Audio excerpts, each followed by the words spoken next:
যদি সুযোগ হয় তাহলে শেখ হাসিনার পক্ষেই লড়াই করব। সেটা ছিল দীর্ঘ একটা আন্দোলনের, জুলাই আগস্টের আন্দোলনের বর্ণনা। এই বর্ণনার সাথে তো আমাদের কোনো দ্বিমত নাই।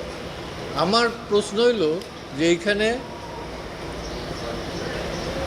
আবেদনকারী মেহেদী হাসান চৌধুরী কতটুকু ইনভলভ, আদৌ ইনভলভ কিনা। আমার ছিল যে এখানে সে বিন্দুমাত্র ইনভলভ না। তো তারা একটা সাইটেশন কোর্ট করছে যে তারা প্রেস কনফারেন্স করে বলছে যে এই গুলিগুলো পুলিশ করে না, থার্ড পার্টি করছে। আমি বলছি হ্যাঁ এটা ট্রু, যেখানে সবগুলি যে পুলিশ করছে তা না, থার্ড পার্টিও করছে। তো এই সমস্ত বিষয় নিয়ে তারা, এবং সে ধরা পড়ছে কোথায়, সরকারের অ্যাটর্নি জেনারেল একটা সাবমিশন ছিল যে ঝিনাইদহ থেকে ভারতে দেশত্যাগের উদ্দেশ্যে ঝিনাইদহ গেছে। তো বললাম যে আমি তো গেছি অন্তত বহুবার, এদের চেয়েও বেশি আমি গেছি, রাত 2টার সময়ও গেছি। তো এই ঝিনাইদহ যাওয়ার অর্থই না যে এটা ভারতে এসে চলে যাবে। এই সমস্ত কিছুর পরে কোর্ট বলল, কোর্ট যে আদেশটা দিছে সেই আদেশটা হলো যে তারা সিপি তারা ফাইল করবে উইদিন স্টিপুলেটেড টাইম, অর্থাৎ হাইয়েস্ট 60 ডেজের ভেতরে, এবং সেখানে ফুল হিয়ারিং হবে। তাদের কি বক্তব্য, আমাদের কি বক্তব্য, দুইটাই। এবং আলটিমেট হাইকোর্টের যে অর্ডার সেটা স্টে করছে।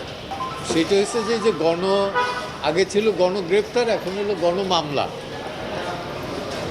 তো গণগ্রেপ্তার মামলা হলে পর তো গণমামলা হলে পরে গণগ্রেপ্তার হবে, এবং এর ভিকটিম আমিও ছিলাম, এবং সেটাও বললাম যে আমি ভিকটিম ছিলাম এবং আমি বেইল পেয়েছি। এবং সেখানে অ্যাটর্নি জেনারেলের office, particularly additional attorney general mister Abdul Jabbar Bhuiyan, তিনি কোর্টে দাঁড়াই বলছেন যে আমাদের কোনো আপত্তি নেই, অর্থাৎ সরকারের কোনো আপত্তি নেই আমি বেইল পেলে পরে।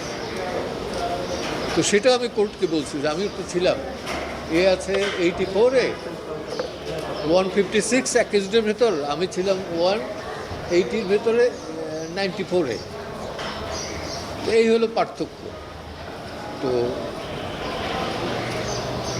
এখনও যে মামলা কমছে আমি দৃশ্যমান আমার কাছে না, মামলা চলছে গণহারে, এবং একই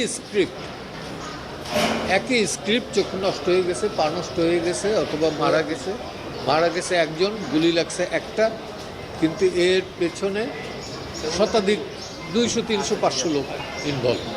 এটা ওনারাই ব্যাখ্যা দিতে পারবেন ভালো। আমি যেটা বুঝি যে ডক্টর ইউনূস মিনুয়েল বোধহয় রিয়েলাইজ করছেন যে এই সংশোধন এগুলো করা ঠিক হবে না। উনি গতকালকে আমি একটা সোশ্যাল মিডিয়ার দেখলাম, উনি বলছেন যে রাজনৈতিক দল যদি সংস্কার না চায় তাহলে নির্বাচন দিয়ে আমি চলে যাব।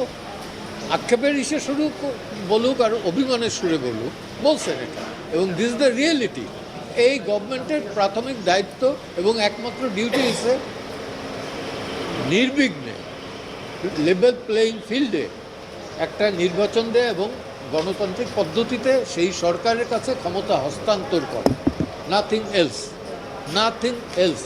এই সরকারের কোনো দায়িত্ব এবং কি বলবো যে রেসপন্সিবিলিটি নাই, লায়াবিলিটিস আছে অনেক। কোথাও হচ্ছে বোধহয়, এবং হইলে পরে আমাদের নলেজে আসলে পরে সেটা আমরা আবার কোর্টের আদালতের আনবো। হচ্ছে, কারণ এত গণহারে হচ্ছে যেটা অকল্পনীয়। এবং আমার মনে হয় যে বাংলাদেশ স্বাধীনতা যুদ্ধের পরে এবারই সর্বপ্রথম এই গণহারে মামলা হচ্ছে।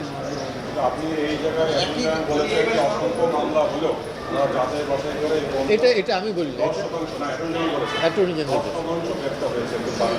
হ্যাঁ, এখন এইটা ওনারা বলতে পারেন, কারণ ডেটা আমি বলি না।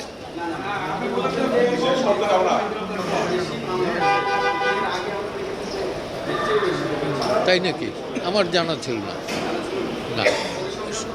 পরিসংখ্যান যদি তাই বলে 16 বছরে যদি হয়, আর এইখানে 3 মাসের, সেইটা কি সেম? ওই পরিসংখ্যানে আনেন।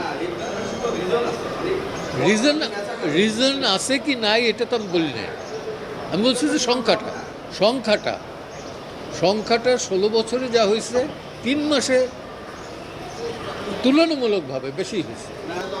ইয়েস, যদি সুযোগ হয় শেখ হাসিনার পক্ষে করব।